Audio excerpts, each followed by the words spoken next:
pero muy buenos días a todos y a todas ustedes, campeones y campeonas del mundo. Bienvenidos a otro programón. El Ambiente y Medio, el único programa de ecología de la televisión abierta argentina. Ahí Hola, vamos, ¿cómo les va? ¿Qué haces, campeón del mundo? ¿Todo ¿Cómo te bien? va? Muy, pero muy bien. Muy, pero muy bien. Me alegra Por supuesto. muchísimo. Bueno, como todos los domingos, yo sé que ustedes están muy contentos y contentas por vernos a nosotros. Me gusta. Pero, ¿qué tenemos hoy? Bueno, mira, te voy con 3 cositas rápidas. Dale. La primera, un informe sobre incendios y desmontes, porque se han perdido aproximadamente más de 200.000 hectáreas en el norte argentino, así que vamos a hablar un poquito de eso. Tuvimos una entrevista con Cristina Maistegui acerca de los 20 años de la Ley General del Ambiente. Y número 3, tercer programa del año. ¿No notás que falta algo acá? Algo que estaba el año pasado y que ahora no. Algo que resuelve así cosas. ¿Que resuelve dudas existenciales. ¡Ah! Ay, claro. Tenemos la vuelta sí. del consultorio de dudas existenciales. Claro que sí. Hoy bien vamos a ahí. hablar de las hormigas voladoras. ¿Son la misma especie que las hormigas no voladoras? No hablo más. Ok. No hablo más. Ok, las hormigas son un insecto muy increíble. Increíble. Muy totalmente increíble, así que no sé cómo puede terminar ese informe. Pero me alegra muchísimo que haya vuelto este espacio que todos y todas queremos. De reflexión, Sí. donde todos pueden dejar sus dudas y consultas existenciales. Sí, en mándenle sus dudas nuestras y consultas redes, existenciales. por supuesto, tenemos material. Tenemos Así que material. bueno. Bueno, ¿Vos? yo hice un informe acerca de comida. No hice reviews de restaurantes de la ciudad de Buenos Aires, no fui a comer, eso no. ¿Te hubiese gustado? Sino por que ahí? tal vez me hubiese gustado Bueno. un poquito, pero lo que sí pasó fue que vi un libro que sacó la ONU con recetas para combatir el cambio climático. Muy Y bien. esto fue un disparador para hablar sobre la comida, cuál es la huella que tiene producir alimentos, cuáles son los métodos de producir y sobre lo que es la alimentación, si tenemos una alimentación sustentable o no y todo ese tipo de cosas que lleva consigo este sistema en el que estamos viviendo. Me gusta, es un buen tema la comida. Es un buen tema la comida, es un buen tema la comida, sí. Y más allá de que cuando estás comiendo y hablas de comida, ¿viste? Sí. Eso nos pasa mucho también. Bueno, en este caso podemos estar comiendo y hablar de cómo podemos hacer más sustentable nuestros platos. Excelente, hermoso. Y como todos los programas tenemos un informe del día. Por supuesto. Así es. Bueno, bien sabemos que la crisis climática, los desastres ambientales o la degradación del ambiente lleva a algunas personas a migrar. Bien. A irse de un país a otro o a desplazarse dentro del mismo país. Muchas veces, en este último caso, las personas que son refugiadas y que deberían tener algún tipo de asistencia por el Estado, no lo tienen, pero no dejan de ser damnificadas. Perfecto. A ver, estas personas son consideradas migrantes, desplazados ambientales, porque no huyen voluntariamente. Lo que los empuja la situación. Los empuja la situación, tanto puede ser como la sequía, las inundaciones, algún desastre ambiental, como mencionábamos previamente. Cambio climático en general. Cambio climático en general. Y muchas veces dentro de estos lugares también hay conflictos armados. Entonces no se sabe determinar muy bien cuál es el límite, ¿no es cierto?, entre conflicto armado, entre la crisis ambiental y se ven obligados a desplazarse. ¿Quiénes migran? Bueno, ¿Hacia dónde? claro. Si la Argentina está preparada para recibir migrantes. Si el mundo está preparado frente a todas las emisiones que estamos generando para sufrir un éxodo masivo como el que se puede prever que ocurrirá. Y en definitiva, apocalípticamente hablando, ¿habrá algún lugar a donde ir? Vamos a verlo.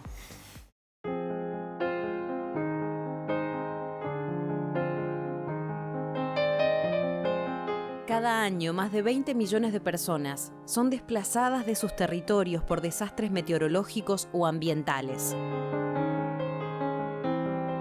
Si no protegemos el medio ambiente, vamos a tener que proteger a la gente, señala Andrew Harper, asesor especial de ACNUR sobre acción climática.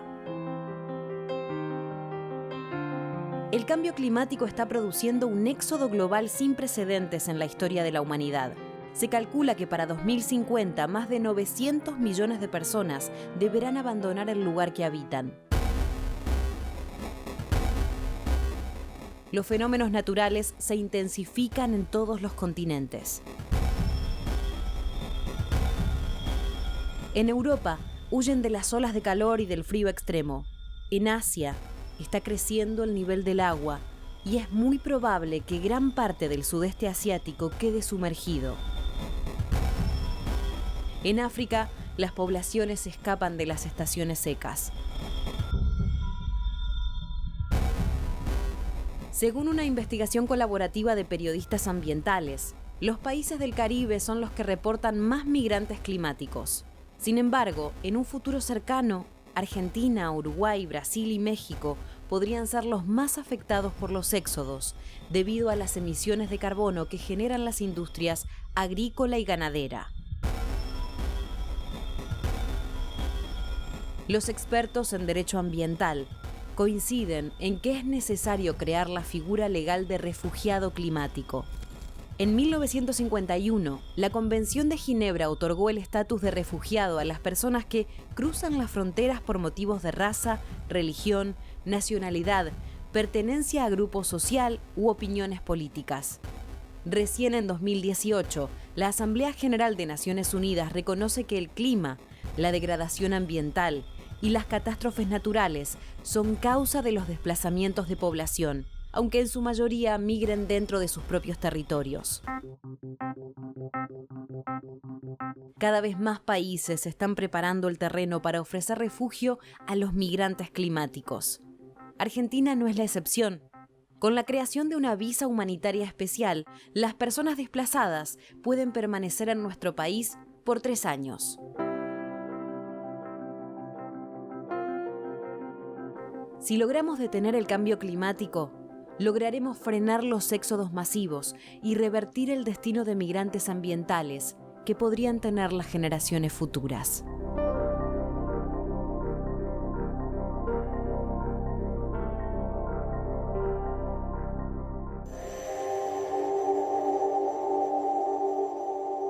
De acuerdo a un informe de seguimiento de Greenpeace Argentina, que a su vez se acerca a los datos preliminares dispuestos por el Ministerio de Ambiente y Desarrollo Sostenible de la Nación, la pérdida de bosques nativos en el norte de nuestro país superaría las 200.000 hectáreas en el año 2022. Los motivos, obvio, incendios y desmontes.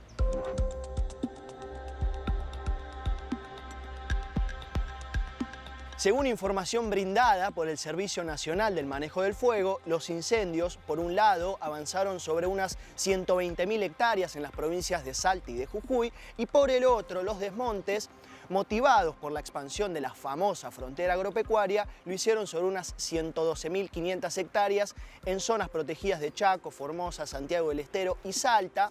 Todo esto a 15 años de la sanción de la Ley de Bosques, que garantiza la conservación y limita las explotaciones allí.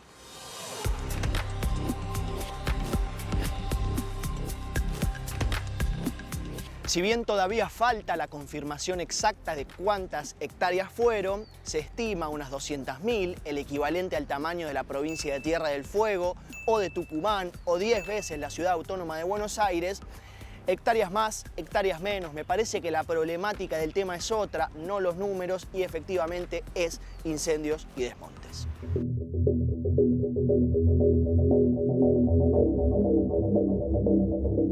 Como siempre, vale la pena refrescar. La Ley de Bosques, sancionada en 2007, establece, de acuerdo a criterios de sustentabilidad ambiental, 3 categorías, roja, amarilla y verde, delegando en las provincias dicha clasificación para ver si en ese área se puede desmontar o no, intervenir, cómo y si es así, se debe recuperar. De acuerdo al ordenamiento territorial de nuestros bosques nativos, en el 80% de nuestros bosques hay categorías roja y amarilla, es decir, que no se puede intervenir, pero frente a las 200.000 hectáreas, evidentemente no se está cumpliendo.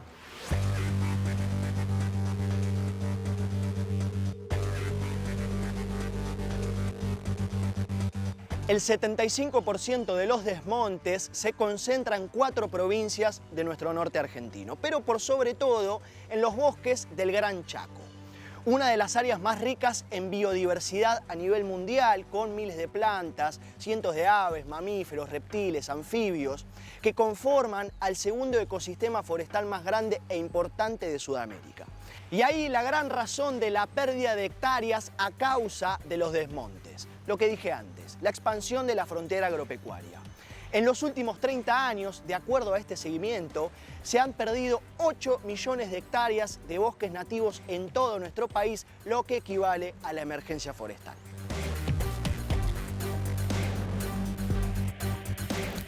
Los incendios, que los hay también naturales, son en su gran mayoría ocasionados por la misma razón que dije antes, la expansión de la frontera agropecuaria, o por lo menos motivados o alentados por la mano del humano y lo que genera la misma.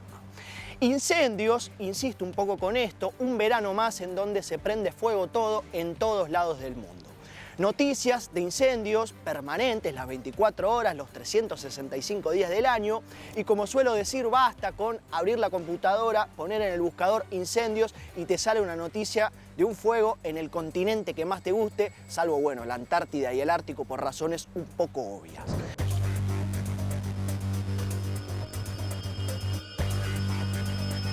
Los invito, por ejemplo, a visitar una página de la NASA en donde te muestra en tiempo real los focos de incendio que están ocurriendo en este preciso momento. Una imagen casi estática ya es la de ver una franja roja permanente en el centro del mundo, para decirlo rústicamente, por razones latitudinales lógicas. América Central, el sur de América del Norte, el norte de América del Sur, el centro de África, el sur de Asia, y jamás olvidar países como Australia, España, la costa oeste de Estados Unidos, el Amazonas y Argentina, y las noticias de siempre.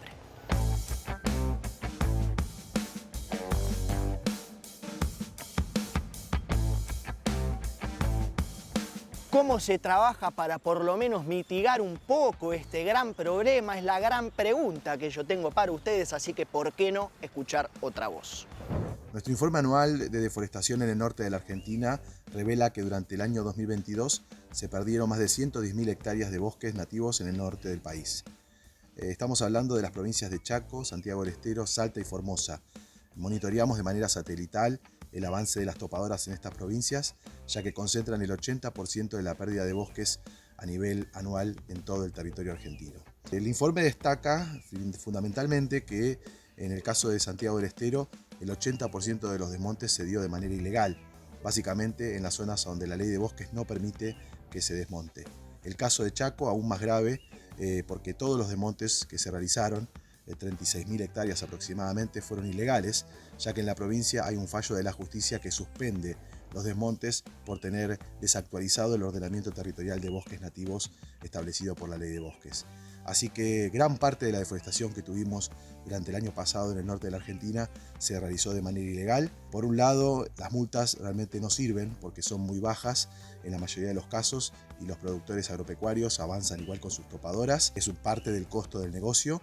Y por otro lado, cuando han sido muy altas las multas, generalmente se judicializan, así que el sistema de multas no está sirviendo, y por eso es que venimos desde hace tiempo reclamando que se penalice la destrucción de los bosques nativos, que se penalice el desmonte ilegal y que se penalicen también los incendios forestales.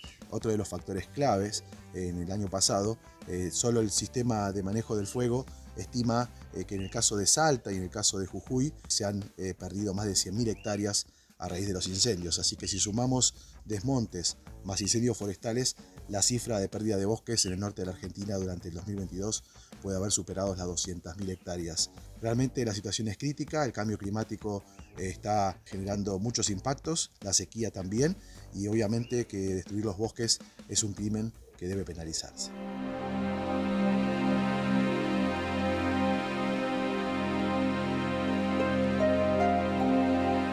Ahora bien, nunca está de más resaltar por qué decimos lo que decimos. Primero, estamos hablando de un ecosistema como es el de los bosques nativos, que nos provee de madera, de alimentos, de medicinas, múltiples especies de flora y fauna, algunas en peligro de extinción, y como bien sabemos, el equilibrio de las especies es sumamente delicado y cuando se pierde una aparecen justamente, y valga la redundancia, los desequilibrios.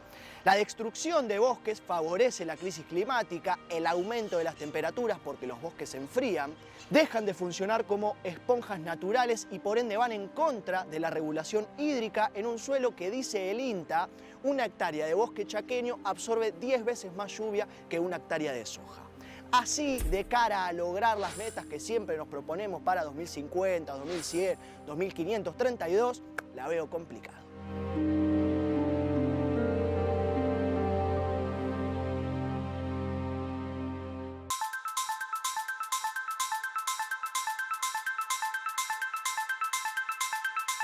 Cristina Maistegui es abogada especializada en desarrollo sustentable y asesora en el Senado.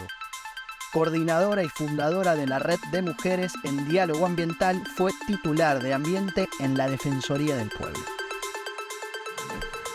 Bueno, estamos acá con Cristina. Cris, muchas gracias por acercarte, por venir. Gracias a vos, a ustedes. Estamos en un año electoral y por ende preguntarte si frente al ambiente y al cuidado, a la conservación del ambiente, el votante debe tener eso en consideración, si pesa a la hora de ejecutar el voto. Bueno, por ahí eso habría que preguntárselo a los encuestadores, pero yo creo que hay que hablarle a los jóvenes, porque evidentemente las y los jóvenes tienen mucha sensibilidad, tienen mucho más entendido que hay que comprometerse y que hay que mejorar el lugar en donde nos toca vivir. Bueno, yo de hecho participo de un colectivo de mujeres y de géneros diversos donde estamos comprometidas con hacer una revolución ambiental este año y el pasado y el año que viene, pero esa revolución ambiental desde el derecho, desde la democracia, ¿no? Donde cada poder del Estado asuma su rol, donde el sector privado también se comprometa en ese cambio, en esa necesidad de dar sustentabilidad a todas las actividades. Y nos encantaría que en este año electoral eso entre en el debate. Por ejemplo, bueno, si podemos llevar a la Cámara de Diputados o al Senado candidatos o candidatas que lleven la bandera ambiental de la sustentabilidad, ¿no? Esa bandera del equilibrio entre protección ambiental y producción, porque obviamente creemos que hay que hacer una Argentina sustentable, pero con inclusión social, con las necesidades de argentinas y argentinos. Tenemos que salir de la coyuntura, poder mirar los temas de largo plazo. Fíjate una cosa, la Ley General del Ambiente que se sancionó en el 2002 venía discutiéndose desde 2 o 3 años antes y en el 2001 fue sancionada en la Cámara de Diputados y después en el Senado. Quiere decir que lo de corto plazo no nos tiene que sacar de la ruta de la mirada de mediano y largo plazo, que es urgente además. Recién lo mencionaste un poco, transcurrieron efectivamente 20 años de la Ley General del Ambiente. Quería preguntarte qué cambio de paradigma crees que provocó, sobre todo en los profesionales del derecho. Bueno, nada más ni nada menos que ambientalizar el derecho. Hoy creo que podemos tener esa satisfacción, porque es una ley que primero construyó saber, consolidó saber ambiental, que era algo que no teníamos antes de esta norma. Y después se explayó desde la ley, se fue hacia la jurisprudencia. Hoy hay muchos fallos, como el caso de la cuenca Matanza-Riachuelo, que es la propia letra de la ley llevada a un caso concreto. Además de consolidar el saber, empieza a expandirse transversalmente hacia todas las actividades, tanto en el Estado como en la actividad económica. Claro, todavía no hemos llegado a que sea absolutamente acatada, porque siempre tenemos esa dificultad, ¿no? Pero el derecho, sin duda, el derecho ambiental crece, se consolida sus herramientas. Nadie discute hoy las herramientas de gestión ambiental que son indispensables. Se puede discutir, bueno, si usarla más o menos, si está bien hecho o mal hecho un estudio de impacto, pero ya nadie duda de que el estudio de impacto ambiental es una obligación, que el ordenamiento ambiental es una obligación. ¿Y qué decirte del daño ambiental? Ese concepto del daño ambiental como daño ambiental colectivo, que hace que salgamos de la dimensión individual, de la preocupación del individuo, la persona o la mujer, sino que vayamos hacia lo colectivo. Eso sale de la Ley General del Ambiente, que hace como una interpretación del texto constitucional. ¿Y cuál es la importancia de que ese concepto esté dado en la ley, en ese capítulo de daño ambiental? Justamente es lo que hace, porque para pensar en colectivo hay que pensar en muchos, hay que pensar en políticas, hay que pensar en sociedad, en términos no de individualismo, sino de sociedad. Y eso se logra con la Ley General del Ambiente a partir de la definición que se da, ¿no? Y el otro punto muy importante es en la relación entre la nación y las provincias, que empieza a lograrse que haya una intención de hacer políticas homogéneas a través de las leyes de presupuestos mínimos, que todas se basan en la Ley General del Ambiente. Todas las normas, los decretos, muchísimas acciones hoy se basan en este texto legal. Ahora hay que defenderlo. No es fácil la tarea en el día a día. Y los que están en los puestos hoy de lucha, tanto a nivel de organizaciones no gubernamentales como en el Congreso, lo sabemos bien. Y en esta articulación entre justicia y ambiente, ¿crees que está lo suficientemente profundizada o crees que todavía está un poco escindida? ¿Y cómo crees que hay que trabajar justamente esa complementariedad? Bueno, creo que la justicia hizo un trabajo en estos años a partir de reconocer que esas leyes están. Creo que no tiene que excederse, no tiene que ir más allá, ¿no? La justicia debe aplicar las normas que en democracia sancionan el Congreso, en este caso el Congreso Nacional, o si son con legislaturas provinciales. Y a veces eso hay que recalcarlo, ¿no? Si bien hay una creación que siempre tienen un margen los jueces y las juezas, además hay una tradición de haber innovado, de haber reconocido derechos, pero hoy es muy importante para nuestros procesos sociales y económicos y además para la protección de la biodiversidad, es muy importante basarse en la ley y que podamos construir entonces sí desde cada poder de la democracia de nuestra nación, cumpliendo un rol, ¿no? Así construimos democracia ambiental y democracia en todo con mayúscula. Sabemos que en los últimos años se ha avanzado muchísimo, pero te quería preguntar cuál crees que es el gran pendiente en materia de legislación ambiental. Bueno, hay muchos pendientes. Hay una agenda que ya viene desde que justamente sale la Ley General del Ambiente, que ahí se menciona, por ejemplo, la instrumentación del fondo, un fondo de reparación ambiental. Se menciona también en la ley que hay que sacar una ley de evaluación de impacto ambiental, que sea una norma de presupuestos mínimos, que sea común a todas las jurisdicciones provinciales, porque bueno, ahí hay mucho debate, mucha diferencia en la aplicación de los estudios de impacto y esa norma cuesta sacarla además por la discusión entre el rol de la nación y el rol de las provincias en esa cuestión.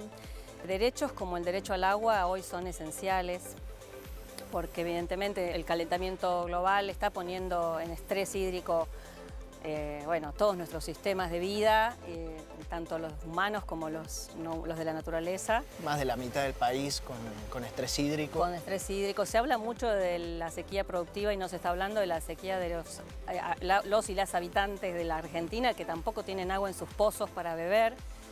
Muchos lugares hay donde no hay red de agua potable y está faltando el agua y ahí solamente el ciudadano común tiene que ir a hacerse su pozo a la napa subterránea. Y eso no se está hablando como se debe, son perforaciones carísimas.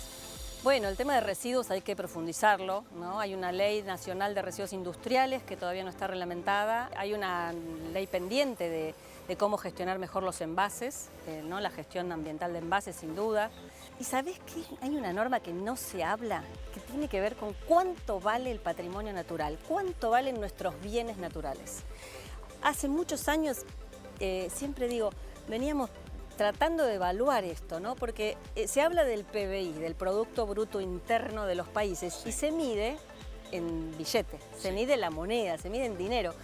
Pero no estamos evaluando cuánto vale el agua cuando, por ejemplo, exportamos granos, que se llevan un montón de agua. Claro. O cuánto vale el semen de una especie en extinción, o cuánto valen cada uno de los bienes naturales que por ahí disfrutamos. El aire, hoy disfrutamos de aire limpio aquí en este hermosísimo lugar con ustedes, pero el día de los incendios esto no estaba así tan lindo. ¿Y qué hacemos si no tenemos aire? ¿Cuánto vale? Bueno, eso se llama contabilidad del patrimonio natural, se puede legislar sobre eso y eso le daría una mirada a cada una de las naciones muy diferente desde lo legal de realmente cómo me da la cuenta, ¿no? Bueno, ¿cuánto vale cada una de esas cosas? La montaña, ¿cuánto vale una montaña? ¿Cuánto vale un árbol? ¿Cuánto vale la sombra de un árbol en un contexto de calentamiento, ¿no? Con las temperaturas que estamos teniendo? Bueno, no quiero mencionar todo lo que integra nuestro bien. muy interesante. Si te parece, hacemos un breve corte y Sí. volvemos en la segunda parte. Perfecto. Seguimos con más Ambiente y Medio.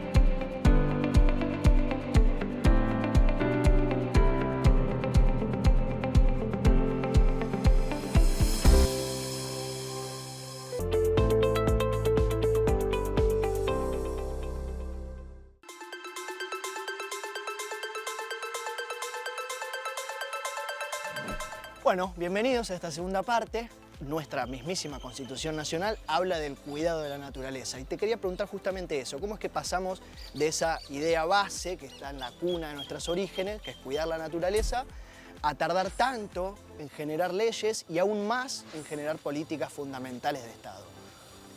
Bueno, ambientalizamos el derecho, pero no ambientalizamos la economía. Todavía nos falta mucho dar esa lucha a nivel económico, no solamente en nuestro país, que es nada más que un pequeño espacio dentro del planeta, sino cada uno de los países y el conjunto del sistema económico mundial va muy al revés. Escuchábamos hace poco debates del calentamiento global en el Foro Económico de Davos, pero ninguno se bajó del jet privado para ahorrar y se tomó el velero, ¿no? Como a lo mejor hacen otras dirigentes mundiales. Entonces, evidentemente, hay una revisión que es humana, que es individual, que es colectiva. Lo económico todavía nos falta un montón. Afortunadamente el derecho lo tenemos como un aliado. Hoy es un plus que tenemos como país. Argentina está preparada desde el punto de vista jurídico para dar esas batallas, las batallas del siglo XXI, como yo les suelo llamar, y hay mucha gente dispuesta a dar esas peleas, muchas y muchos que estamos dispuestos a dar esas peleas, que además tienen que ser desde el diálogo, porque también hay que construir en base a los principios de progresividad, de diálogo, de equidad, ¿no? Y eso lo podemos hacer. Por eso también una de las estrategias que necesitamos para que haya sustentabilidad es que haya caminos de encuentros entre los sectores sociales, los sectores económicos, los sectores políticos, para que a través del diálogo y los compromisos esos cambios se logren y sean duraderos. 20 años en la vida de una nación, o sea, a lo mejor en la vida mía fue un montón, o en la vida de otros también, pero en la vida de una nación no es mucho, es poco, o sea, sobre todo analizando el contexto mundial. Estamos yendo, digamos, en contra de la corriente, para decirlo clarito. Estamos yendo en contra de la corriente. ¿Cómo no nos va a costar este trabajo, no? Claro, exactamente. El desgaste que tenemos en el día a día. Pero bueno, hay que hacerlo con convicción, con fuerza, se puede, y el derecho es un aliado. No es lo único, es una herramienta, pero ¿la ley qué es? La ley es una política legitimada, está votada, ya está, en democracia se votó, se ganó, esta es la norma. Entonces, se transforma en una conducta obligatoria, exigible, y por eso digo que ahí tenemos un gran aliado. Luego, hay que hacer la revolución mental, que llega al corazón, como decía Yolanda Ortiz, y a los operadores económicos desde el rol del Estado, que esto es otro de los mensajes muy importantes que nos deja la legislación ambiental de Argentina, y desde este tema del rol del Estado, que en la legislación ambiental tiene un rol muy importante, tanto el Estado nacional como el Estado provincial como el municipal. ¿Por qué? Porque se establece que el Estado es quien debe conducir esos destinos sociales. En muchas de las leyes se establece que el Estado tiene que fijar los planes nacionales de determinadas cosas, por ejemplo, de gestión de residuos, del Plan Nacional Hídrico, del Plan de Ordenamiento Ambiental, ¿no? Ese es el rol del Estado que se prevé en la legislación en Argentina, que en otros países no está. No es lo mismo hacer una declaración jurada diciendo, ay, yo contamino 5 y resulta que después contamino 5.000. Claro. Y ese rol del Estado, eso es lo que a mí me gustaría decirle por ahí a los y las jóvenes en el año electoral, ya que me habías preguntado. Bueno, porque... acaba el mensaje entonces. Ah, muy bien, acaba el mensaje. Pensemos que hay muchos cantos de sirenas y con cabezas despeinadas que a lo mejor endiosan al mercado.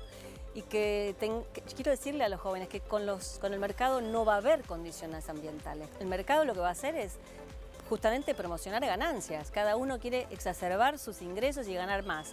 Si no estamos desde el Estado generando condiciones y condicionamientos y acompañamiento para que el sector privado se acomode y mejore en su sustentabilidad, eso no va a ocurrir. Y los jóvenes y las jóvenes van a quedar decepcionadas si no buscan, digamos, ideologías donde el rol del Estado esté marcado, se apoyen la ley, porque la ley es lo que garantiza la igualdad ambiental y la igualdad ante la ley. Y bueno, eso hay que pensarlo bien este año. Haya o no debates públicos, pero hay que saber, más allá de las palabras, que hay ideologías que no van a protegernos y no van a proteger el rol del Estado, sino que al revés, lo van a debilitar, le quitan presupuesto, le quitan recursos humanos y desvalorizan absolutamente ese rol. Estoy profundamente de acuerdo, me quedo con eso y me quedo también con el derecho como aliado, que me gustó mucho como frase. Primero vamos a pedir esto muy que bien. viene acá, porque vamos a pasar al otro tema, que es mujeres. Muy bien, gracias. A la red de mujeres. Contanos un poquito qué motivó la red de mujeres de diálogo ambiental. Bueno, formo parte de este colectivo de mujeres y de diversidades, de géneros diversos, que justamente queremos, por un lado, poder visibilizar el rol, la visión, el carisma o la forma de ser que nosotras tenemos para hacer las cosas, que no necesariamente es igual, sino que más bien suele ser diferente, ni mejor ni peor. Queremos visibilizar, queremos lograr una mayor valorización de los espacios para nosotras, porque evidentemente, si bien hoy se ha avanzado en algunos terrenos, como por ejemplo en la ley de equidad de género, en la conformación de las listas de la Cámara, de los representantes al Congreso. Por ejemplo. Sin embargo, cuando vamos a mirar cuántas intendentas hay, por ejemplo en el AMBA, apenas el 17% son mujeres y el 83% son hombres. Quiere decir que hay techos, hay limitaciones. ¿Por qué no mayor presencia, mayor espacio para que las mujeres podamos poner nuestro sello en las gestiones, en el Congreso? Y además unir, otra cosa que nos une y que nos interesa mucho es poder acercar a la ciencia con la política y con la gestión. En nuestra red tenemos representantes de ámbitos científicos, de ámbitos de gestión, de ámbitos sindicales, de ámbitos de comunicación, de medios de comunicación. Y esa idea de poder tejer, unir esas interfaces para lograr la transdisciplina, el debate interdisciplinario y lograr las soluciones colectivas, es una de las cosas que más nos mueve. Para que haya, ¿por qué no más Yolanda Ortiz en un futuro? ¿Por qué no? Sí. Y más mujeres empoderadas, mujeres ambientales. Mujeres ambientales, gracias. Muchas gracias, gracias por tus palabras. Vos, Qué placer. Y nosotros seguimos con más Ambiente y Medio.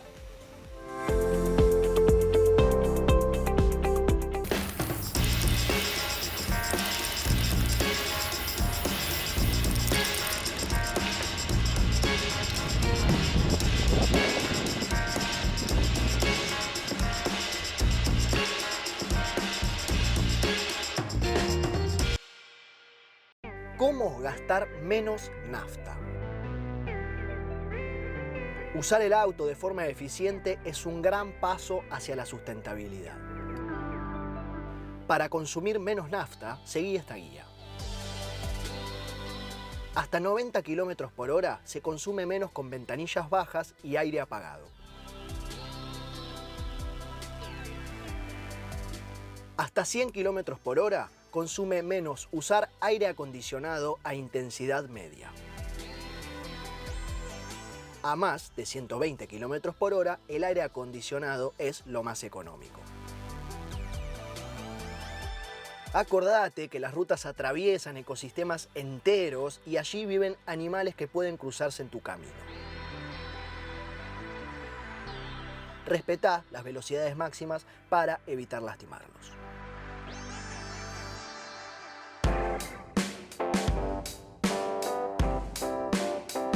El cambio climático es uno de los principales problemas que enfrenta nuestro planeta y, por supuesto, las personas que vivimos en él, es decir, todos nosotros. Los métodos productivos que hay hoy en día han ido por el camino de las prácticas insostenibles, alterando los distintos ecosistemas. Y algo tan sencillo como puede parecer la elección de nuestra alimentación, puede tener un impacto tanto en el ambiente como en las personas y en la economía.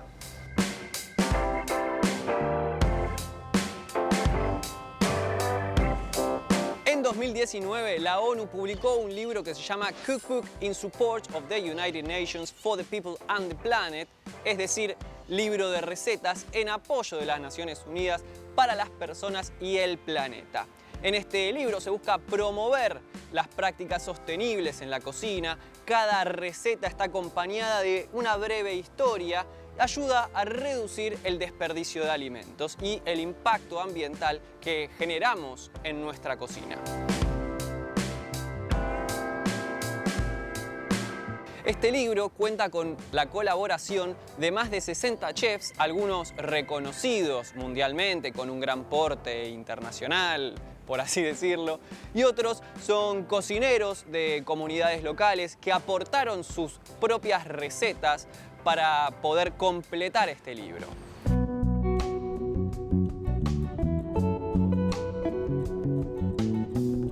El objetivo del libro es promover las prácticas de alimentación sostenible y que ayuda a pensar a las personas cómo desde sus cocinas pueden tener un impacto tanto en el ambiente como en la salud de las personas. También se espera que inspire a las personas a pensar más allá de sus cocinas y a pensar en cómo las prácticas y las políticas de alimentación, tanto a nivel estatal como internacional, pueden afectarnos en este contexto de emergencia climática.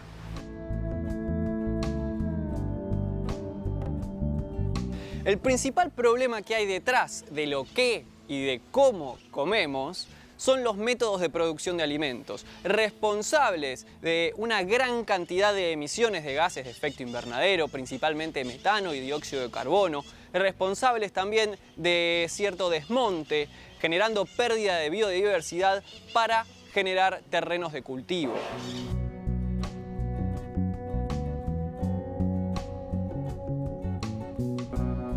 Los consumidores también tenemos un rol en todo este lío. Por supuesto, mucho menos fundamental que el rol de la producción, pero si empezamos a cambiar nuestros hábitos, es decir, empezar a consumir alimentos de temporada, de cercanías, producidos de forma sostenible, también podemos empezar a promover esas prácticas y esos métodos de producción más sostenibles y así reducir nuestra huella y reducir nuestro impacto ambiental.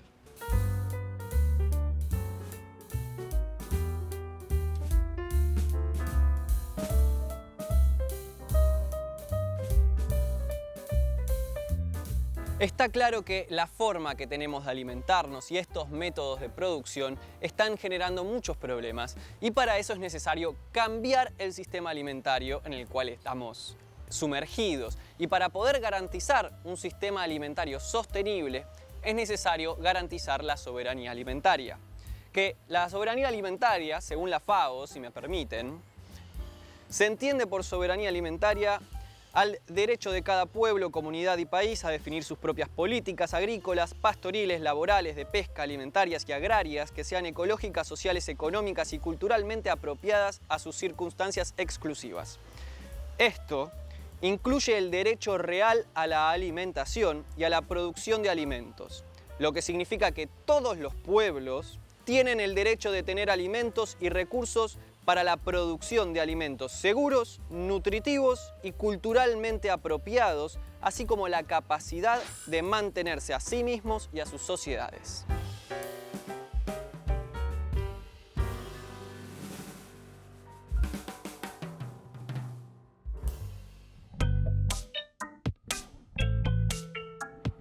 Damas y caballeros, lo prometido es deuda. Un nuevo año, 2023, campeones del mundo, y lo prometido es deuda porque yo el año pasado me despedí de ustedes diciéndoles que no había ninguna posibilidad de que este año no hubiera consultorio de dudas existenciales. Así que aquí estamos cumpliendo con la promesa en un verano donde estuvimos trabajando a full, investigando, cuestionándonos, buceando por los mares de las dudas para tener un montón de consultorios, así que agárrense porque se viene fuerte.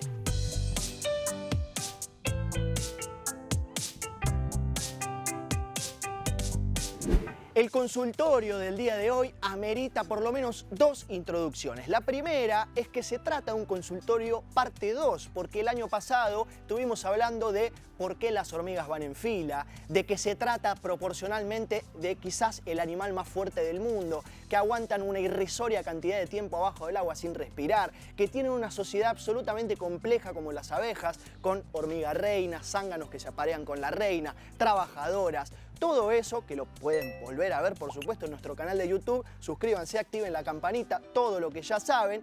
Y la segunda introducción tiene que ver con que tras una lluvia en un viernes por la noche en el mes de enero, hubo una invasión de hormigas voladoras en el área metropolitana de Buenos Aires.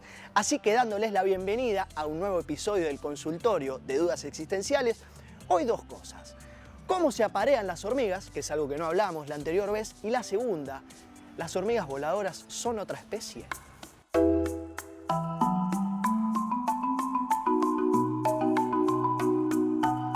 Las hormigas voladoras, damas, caballeros, niños y niñas, no son una especie aparte. Se trata de la misma hormiga que vemos haciendo fila, llevando la hojita ahí arriba, caminando, formando la colonia, solo que en un determinado momento de su vida genera alas. Y ese momento determinado, esa fase, tiene que ver con el apareamiento. Las hormigas macho, es decir, los zánganos, y las hormigas reina abandonan la colonia para realizar el famoso vuelo nupcial. Vuelan hacia las alturas donde están tranquilos, por encima de un tejado o de un árbol, hacen sus cositas y luego de eso, en general instantáneamente o poco tiempo después, los machos zánganos se mueren. Luego, la hormiga reina vuela hacia otra dirección, abandonando su anterior colonia para formar una nueva. Entonces la pregunta que seguramente se están generando ustedes es ¿por qué las hormigas tuvieron que generar alas en un determinado estadio evolutivo de su vida? Bueno, justamente por eso, para poder abandonar esa colonia, desplazarse una buena distancia y generar una nueva. La respuesta a la pregunta de cómo se aparean las hormigas, supongo que ya la saben, es volando. Algo que no mencioné antes es que el apareamiento se suele dar entre hormigas reina de una colonia y hormigas macho zánganos de las colonias vecinas. Rara vez la hormiga reina vuelve a la colonia donde pertenecía, sino que una vez elegido el nuevo sitio, pierde las alas, forma la nueva colonia y empieza a colocar sus huevos. La hormiga reina tiene la opción de almacenar esperma para realizar una fecundación selectiva de sus huevos. ¿Qué quiere decir todo esto? Que las hormigas reina, que tienen la única misión en la vida de generar y colocar huevos, pueden, a partir de este esperma almacenado, seguir generando y colocando huevos tiempo después, años después de ese primer y único apareamiento.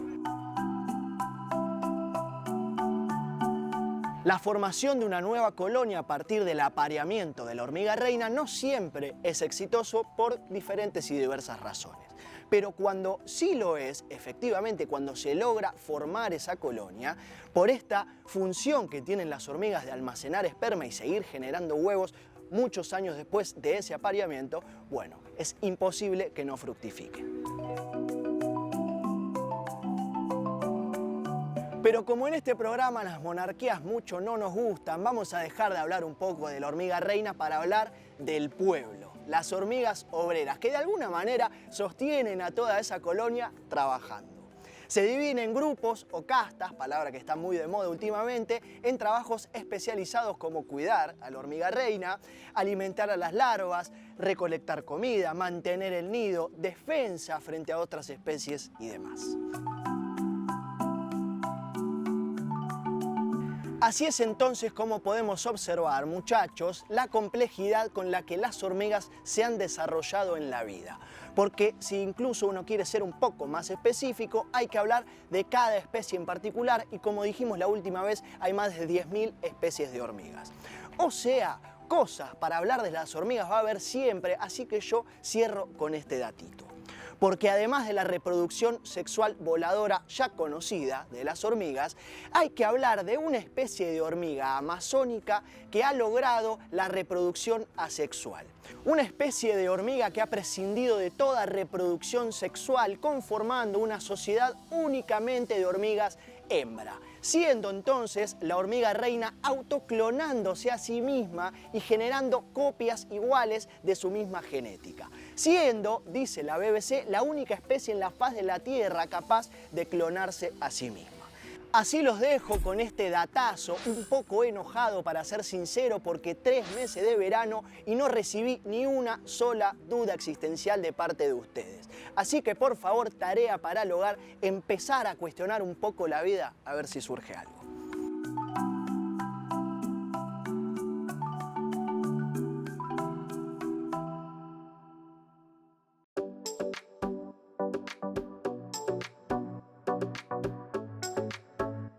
Varias veces he mencionado cómo a partir del arte, a partir de las cosas que no son tan directas, incorporamos algún tipo de conciencia distinta, ¿no es cierto? Es bastante amplio lo que estoy tratando de decir, pero es porque hoy les quiero recomendar una película, una ficción, una ciencia ficción. Les quiero recomendar Dune, en inglés, que primero fue una novela por Frank Herbert.